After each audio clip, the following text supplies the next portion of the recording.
जय माता रानी दोस्तों, मैं सीमा आप सभी का स्वागत करती हूँ आपके अपने चैनल राधा कृष्ण ऑफिशियल में। उम्मीद करती हूँ आप लोग बहुत अच्छे होंगे। तो ये बताने के लिए कमेंट बॉक्स में जय श्री गणेश जरूर लिखिएगा। तो चलिए दोस्तों, आज हम इस वीडियो में जानेंगे कि साल 2025 की पहली सकट चौथ कब है, इस दिन की पूजा विधि क्या है, इस दिन पूजा में हमें किन किन बातों का ध्यान रखना है। तो इसी प्रकार के बहुत सारी महत्वपूर्ण बातें आज हम इस वीडियो में जानेंगे। तो आप लोग वीडियो के लास्ट तक बने रहिएगा, आप लोगों को सकट चौथ से संबंधित सभी महत्वपूर्ण बातें जानने को मिलेगा। तो चलिए वीडियो को शुरू करते हैं और जान लेते हैं सभी महत्वपूर्ण बातें। और दोस्तों, अगर आप लोग चैनल पे नए आए हैं तो चैनल को सब्सक्राइब और वीडियो को लाइक जरूर कर दीजिएगा। तो बता दो दोस्तों कि साल 2025 की जो पहली सकट चौथ का जो व्रत है वो 17 जनवरी को रखना है। दिन है शुक्रवार। तो ये जो व्रत है ना, वो माघ मास के कृष्ण पक्ष में जो चतुर्थी तिथि आती है उस दिन सकट चौथ का व्रत किया जाता है।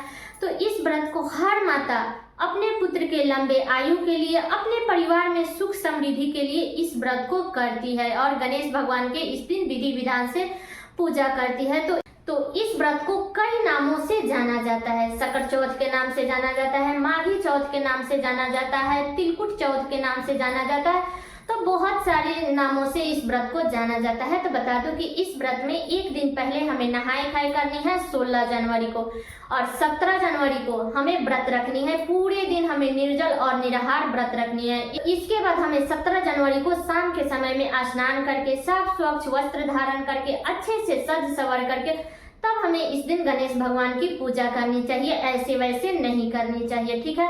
तो इस व्रत में आप लोग ब्लू या काला कपड़ा आप लोग मत पहनिएगा, लाल पीला पहन लीजिएगा। तो शाम के समय में आप लोग गणेश भगवान की पूजा विधि विधान से कीजिएगा। चौकी बिछा करके उस पे लाल या पीला कपड़ा बिछा दीजिएगा। इसके बाद हमें उस पे फूल का आसन दे करके गणेश भगवान को उस पे स्थापित करना है। तो बहुत सारे लोग हैं जो लक्ष्मी गणेश दोनों की पूजा करते हैं और बहुत सारे लोग हैं जो सिर्फ गणेश भगवान की पूजा करते हैं। तो देख लीजिएगा, ऐसे गणेश भगवान का ही पूजा किया जाता है, ठीक है। तो स्थापित कर लीजिएगा। गणेश भगवान को जनेऊ जरूर अर्पित कीजिएगा। अगर आपके पास में जनेऊ नहीं है तो आप लोग कलावा भी जनेऊ के रूप में अर्पित कर सकती हैं, ठीक है। तो जब आप गणेश भगवान को स्थापित कर देती है, इसके बाद हमें दाहिने साइड में कलश स्थापना करना है, क्योंकि इस व्रत में कलश स्थापना किया जाता है। और वैसे भी जब हम कलश स्थापना कर देते हैं ना, तो सभी देवी देवता का पूजा एक ही साथ में हो जाता है।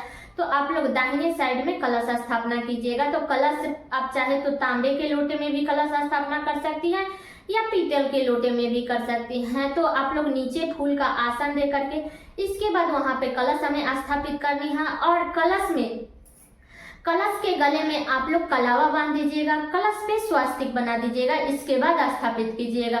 कलश में पान, सुपारी, हल्दी, सिंदूर, रोली, सिक्का, यही सब डाल देना है हमें कलश में। इसके बाद कलश में हमें जल भरना है। इसके बाद हमें उसमें 5 आम के पत्ते डालना है। तो आम के पत्ते को आप लोग सिंदूर से जरूर टीक दीजिएगा। इसके बाद हमें किसी भी पात्र में, छोटे प्लेट में, तो आप लोग क्या कीजिएगा, चावल रख करके और कलश के ऊपर से रख दीजिएगा, जिसे हम पूर्णपात कहते हैं। उसके ऊपर से हमें दीपक जला करके रखनी है, ठीक है। तो वो दीप कलश हो जाएगा। तो ऐसे हमें कलश स्थापना कर लेनी है और इधर हमें गणेश भगवान को स्थापित कर लेनी है। और बता दूं कि किसी भी पूजा पाठ में हमें सबसे पहले दीपक प्रज्वलित करनी चाहिए। तो सबसे पहले आप चाहे तो तिल के तेल में या घी में आप लोग दीपक जला लीजिएगा, धूप बत्ती जला लीजिएगा। इसके बाद गणेश भगवान को फूल, दुर्वा ये सब जरूर अर्पित कीजिएगा, ठीक है।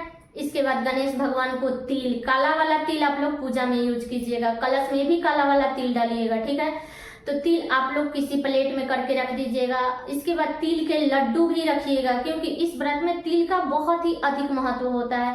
तो अगर आपको काला वाला तिल मिल गया है तब तो बहुत अच्छी बात है, नहीं तो आप लोग सफेद वाला भी तिल यूज कर सकते हैं, लेकिन कोशिश करनी चाहिए कि काला वाला तिल से ही पूजा करनी चाहिए, ठीक है।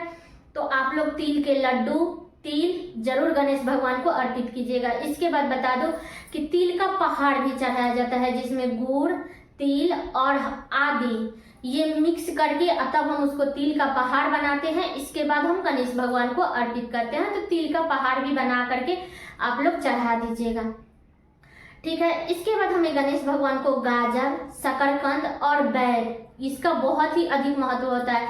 तो ये चीज गणेश भगवान को जरूर अर्पित कीजिएगा। इसके बाद में जो ही मौसमी फल आपको मिल जाता है तो वो फल आप लोग अर्पित कर दीजिएगा, ठीक है। इसके बाद गणेश भगवान को पीला सिंदूर लगाइएगा, क्योंकि गणेश भगवान को पीला सिंदूर ही लगाया जाता है। तो ये सारी सामग्री हमें अर्पित करके और गणेश भगवान के हमें विधि विधान से पूजा करनी है। इसके बाद हमें गणेश भगवान को कुछ ना कुछ दक्षिणा जरूर चढ़ा देनी चाहिए। जो ही पूजा में कमी हुई है उसके पूर्ति के लिए हमें गणेश भगवान को दक्षिणा चढ़ाना चाहिए। इसके बाद में हाथ में पुष्प और अक्षत लेकर के और हमें सभी देवी देवता का आवाहन करना चाहिए कि हे देवी देवता, सभी लोग पूजा स्थान पे आइए, अपना पूजा स्वीकार कीजिए और जो ही पूजा में कमी हुई है, जो गलती हुई है उसको क्षमा कीजिएगा।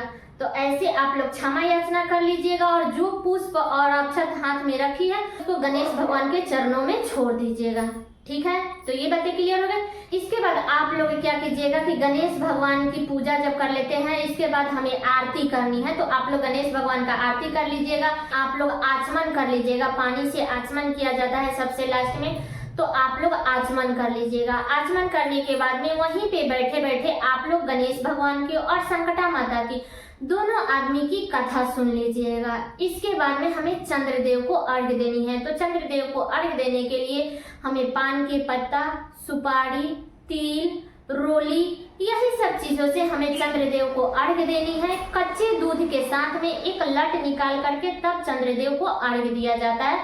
तो आप लोग अर्घ्य दे दीजिएगा। जब चंद्रदेव को जल दीजिएगा तो वहां पे 3 बार आप लोग घूम जाइएगा, ठीक है।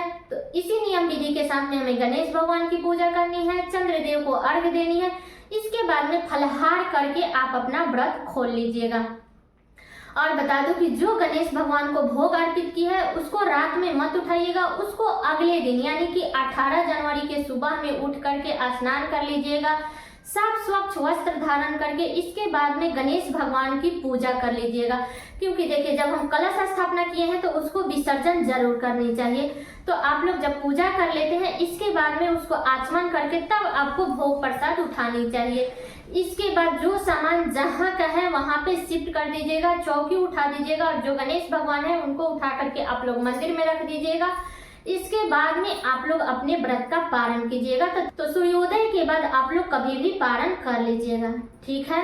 तो यही पूजा विधि है संकष्टी चतुर्थी व्रत की। तो और बता दूं दोस्तों कि देखिए अगर आपको गाय का दूध मिल जाता है तब तो सबसे अच्छा है, लेकिन मान लीजिए कि हर जगह पे हर चीज अवेलेबल नहीं रहता है, इसलिए अगर आपको गाय का दूध नहीं मिल रहा है तो पैकेट के दूध से भी आप लोग चंद्रदेव को अर्घ्य दे सकते हैं, कोई दिक्कत नहीं है। बस हमें उसको गर्म नहीं करनी है, हमें कच्चे दूध से चंद्रदेव को अर्घ्य देनी है, ठीक है। तो सारी बातें क्लियर हो गई। उम्मीद करती हूँ कि आप लोगों के लिए वीडियो बहुत ही उपयोगी होगा। तो ये वीडियो मेरा यहीं तक का था। कैसा लगा ये वीडियो आप लोग कमेंट करके जरूर बताइएगा। चैनल पे नए आए हैं तो सब्सक्राइब कर लीजिएगा, वीडियो को लाइक कर दीजिएगा और वीडियो को शेयर कर दीजिएगा ताकि हर किसी को ये जानकारी प्राप्त हो सके। तो चलिए दोस्तों, मिलती हूँ अगले वीडियो में किसी नए वीडियो के साथ में। तब तक के लिए नमस्कार।